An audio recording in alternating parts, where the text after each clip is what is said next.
Right, Paul, so we were going to talk about string bending and how that works now. Yeah, you're going to demonstrate that for us. Absolutely. So if we come from the natural position here, and you might be playing a single line,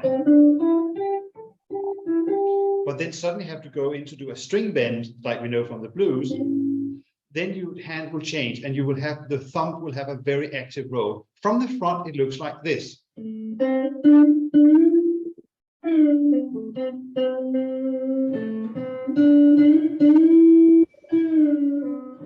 Okay, so I'm just going to show that from the other angle, so you can see what's happened from this angle here. So we come into the bend.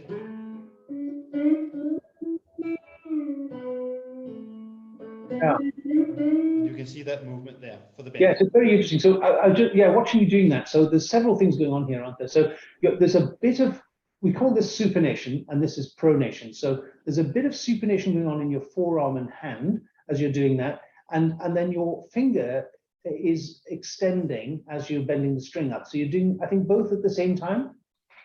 So that's going from an intrinsic, from here, you're in an intrinsic minus position, going in towards an intrinsic plus position, stretching those intrinsics, they're getting tighter inside the hand here. And if you do that, a guitarist does that, they can feel those intrinsics really tight in there in that figure 7 position like that.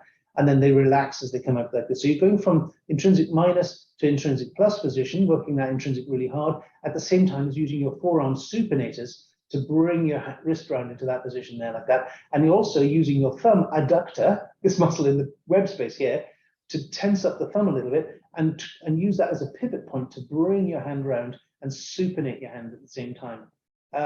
Yeah, it's interesting what's going on at once. There's a lot going on there.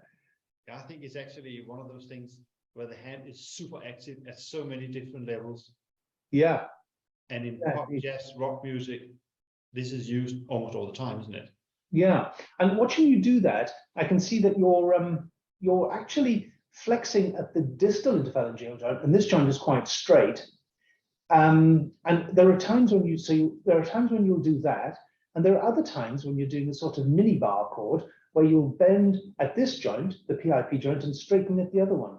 Now that brings us on to a whole new load of stuff, because actually your fingers aren't really very comfortable having a different angle here and here. And I'll tell you why that is now, because generally the most comfortable position for a finger at any time is when these two angles are the same as each other. As you can see here, this one's about 45 degrees, that one's about 45 degrees, that's about 90, and that's about 90. And as you bring your finger out, those angles tend to match each other the whole time.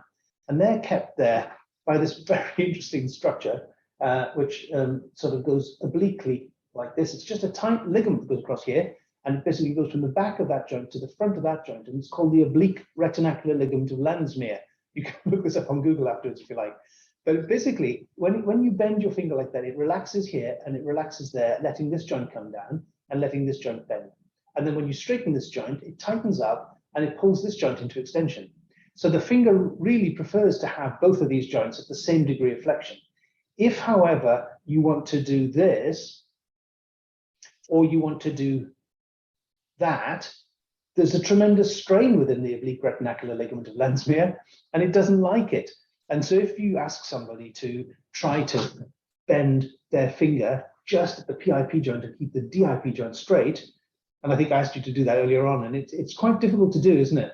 And then, or if you want to just bend the DIP joint and keep the other one straight, it's actually quite difficult to do it actively. Some people can't do it actively, but you can do it when you've got resistance against the fretboard like that, and you can put on the string, and then you can sort of passively bend the DIP joint and let the other one passively extend, or you can bend at the PIP joint and let the other one extend. But it's much more difficult to do that actively, and this you can feel the strain in your finger. And presumably guitarists learn how to stretch and work their oblique retinacular ligament of Landsmeer and do all sorts of funny acrobatic tricks with their hand. I've done a video on YouTube which sort of covers this in a bit more detail, and on that I put a hashtag.